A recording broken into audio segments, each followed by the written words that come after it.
Assalamualaikum warahmatullahi wabarakatuh. Perkenalkan, nama saya Dinda Dwi Anjani dari program Pascasarjana Magister Manajemen Universitas Sangga Buana YPKP Bandung.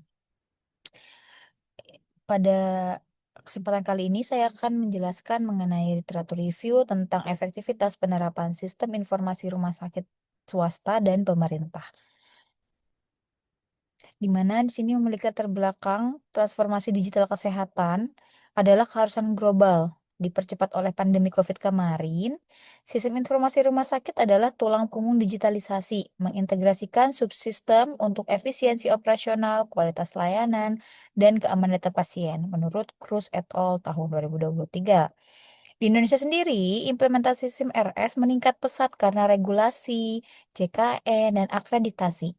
Namun, ada disparitas efektivitas antara rumah sakit swasta dan pemerintah, menurut Handayani et al. Tahun 2023. Penelitian ini memiliki rumusan masalah ada 4 poin. Yang pertama ada bagaimana tingkat efektivitas penerapan sistem informasi pada rumah sakit swasta dan rumah sakit pemerintah berdasarkan literatur 2020 sampai 2025. Kemudian apa saja faktor-faktor yang mempengaruhi efektivitas penerapan sistem informasi di kedua jenis rumah sakit? Apa saja perbedaan utama dalam implementasi sistem informasi antara rumah sakit swasta dan juga pemerintah? Dan bagaimana dampak pandemi COVID terhadap adopsi sistem informasi di rumah sakit? Untuk desain penelitiannya menggunakan metode systematic literature review mengikuti protokol PRISMA atau Preferred Reporting Items for Systematic Review and Meta-Analysis. Di mana di sini ada 4 proses. Yang pertama kita melakukan identifikasi. Di identifikasi ini ada 284 artikel yang teridentifikasi dari database. Database dari mana saja? Yaitu dari PubMed, Google Scholar, dan lain-lain. Selanjutnya, tahap selanjutnya itu adalah screening. Screening didapatkan 127 artikel setelah duplikasinya dihapus. Langkah selanjutnya yaitu eligibility, sisa 68 artikel setelah screening abstrak, dan terakhir yang masuk kriteria inklusi yaitu 45 artikel final setelah full text assessment. Kemudian, apa perbedaan implementasi SIM RS di rumah sakit swasta dan pemerintah? Yang pertama di rumah sakit swasta, keunggulannya yaitu di modal investasinya, kemudian fleksibilitas keputusannya, dan juga SDM IT-nya yang lebih profesional biasanya. Kemudian kalau di rumah sakit pemerintah, ada kendala di birokrasi biasanya, anggaran terbatas, dan juga regulasinya yang lebih kompleks dibandingkan dengan rumah sakit swasta. Di sini tingkat kematangan SIM-RS swasta levelnya di atas pemerintah, yaitu di level 4 sampai 5, sedangkan pada rumah sakit pemerintah itu di level 2 sampai 3.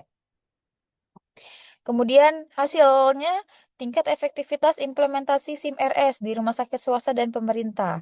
Memiliki di swasta memiliki efektivitas lebih tinggi. Rata-rata nilai MRAM-nya itu di level 3,8, ROI positif dalam 3 sampai 4 tahun. Sedangkan pada rumah sakit pemerintah itu di level 2,9. Variasinya besar antar RS. Untuk beberapa poin seperti kualitas sistem, rumah sakit kualitas sistem, kualitas informasi, dan kepuasan pengguna, ini semua rumah sakit swasta lebih unggul atau nilainya lebih tinggi dibandingkan dengan rumah sakit pemerintah. Lalu apa faktor penentu efektivitas ini? Yang pertama dari faktor organisasinya. Seperti apa maksudnya? Seperti dukungan manajemennya yang lebih kuat, budaya inovasinya yang lebih tinggi, dan juga manajemen perubahan yang lebih terstruktur. Kemudian ada faktor finansial, yaitu alokasi anggaran IT yang memadai, di mana pada rumah sakit swasta ini dia memakai 4,8% pendapatan, sedangkan pada pemerintah hanya 2,1%. Terus kemudian ada faktor teknologinya seperti infrastruktur yang lebih memadai di rumah sakit swasta, kemudian solusi berbasis cloud dan kapabilitas integrasi.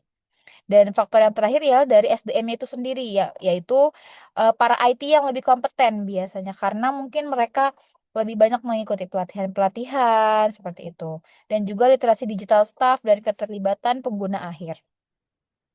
Lalu apa dampak COVID-19 pada adopsi SIM RS ini? Yang pertama dari integrasi telemedisinnya, yaitu meningkat dari 12% menjadi 67% terutama di rumah sakit pemerintah.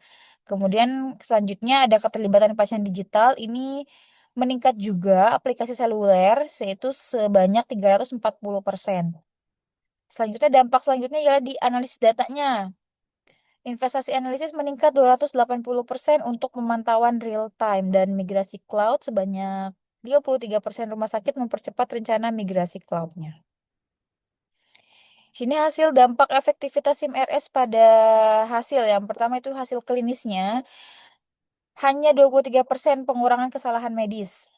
eh, Maksudnya pengurangan kesalahan medis sebanyak 23% dan peningkatan perawatan preventifnya sebanyak 15%. Kemudian untuk dampak dari efisiensi operasionalnya, adanya pengurangan waktu dokumentasi yaitu sebanyak 31% dan juga peningkatan produktivitas sebanyak 28%. Dan pada hasil kinerja finansialnya yaitu terjadi peningkatan manajemen siklus pendapatan sebanyak 18-25%, pengurangan biaya operasionalnya sebanyak 12-18%.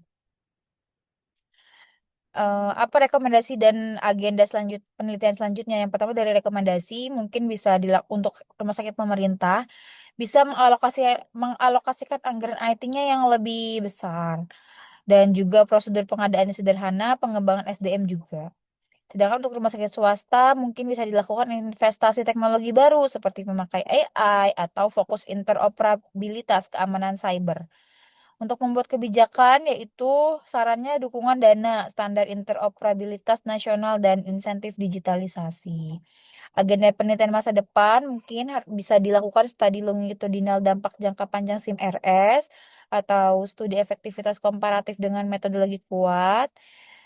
Bisa juga eksplorasi teknologi baru seperti AI, blockchain dalam SIM RS ini. Dan bisa juga dengan analisis biaya efektivitas dengan model TCO komprehensif. Oke, mungkin itu saja yang bisa saya sampaikan. Kurang lebihnya mohon maaf. Wassalamualaikum warahmatullahi wabarakatuh.